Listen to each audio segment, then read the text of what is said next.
Pay স্কেলের gazette কবে নাগাদ প্রকাশ করা হবে এ বিষয়ে অর্থ উপদেষ্টা কি জানিয়েছেন এই পত্রিকায় আজকেই এই নোটিশটি প্রকাশ করা হয়েছে।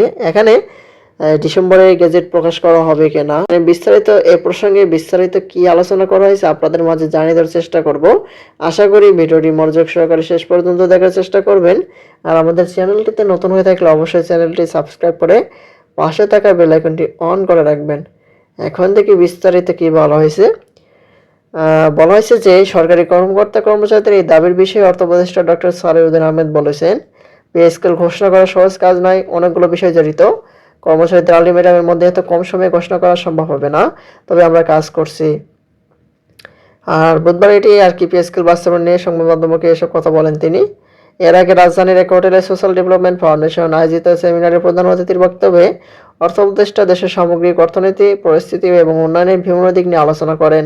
তিনি উল্লেখ করেন, দেশের দরিদ্রতা বাড়ছে, এর অন্যতম কারণ ভালো প্রজেক্ট নেই, ভালো প্রজেক্ট নিয়েও সঠিকভাবে বাস্তবায়ন করা হয় না। এটা সঠিকভাবে বাস্তবায়ন করতে হবে। আইনের দুর্বলতা আছে, দুর্নীতি আছে, সিস্টেমের জটিলতা, সবকিছু মিলিয়ে সমস্যার কথা বলা হয়েছে। আর উদ্যোক্তা তৈরির উপর জোর দিয়ে ডক্টর সালেউদ্দিন আহমেদ বলেন, ঋণ নিয়ে উদ্যোক্তা হওয়া ভালো।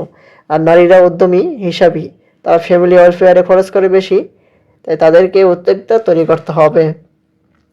তিনি আরও বলেন, শহরের প্রপার্টি বাড়ছে, কিন্তু উচিত হলো একে ডিজিটালাইজ করা। শহর দরকার আছে, কিন্তু গ্রামকে আরও চমৎকার এবং আকর্ষণীয় করতে হবে। এসডিএফ এর রোল আরও বলিষ্ঠ হতে হবে, সুবিধাভোগী বাড়াতে হবে, দেশের মানুষের প্রতি দায়িত্ববোধ ও আত্মমানবতার অবদান রাখতে হবে। উল্লেখযোগ্য, গত জুলাই সরকারি চাকরিজীবীদের সুযোগ সুবিধা পর্যালোচনায় অন্তর্বর্তী সরকারের গঠিত পে কমিশনকে 6 মাসের মধ্যে সুপারিশ জমা দেওয়ার বেঁধে দেওয়া হয়।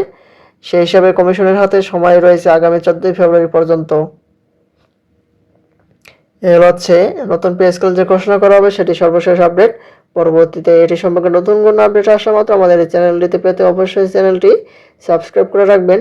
ধন্যবাদ সবাইকে। আসসালামু আলাইকুম।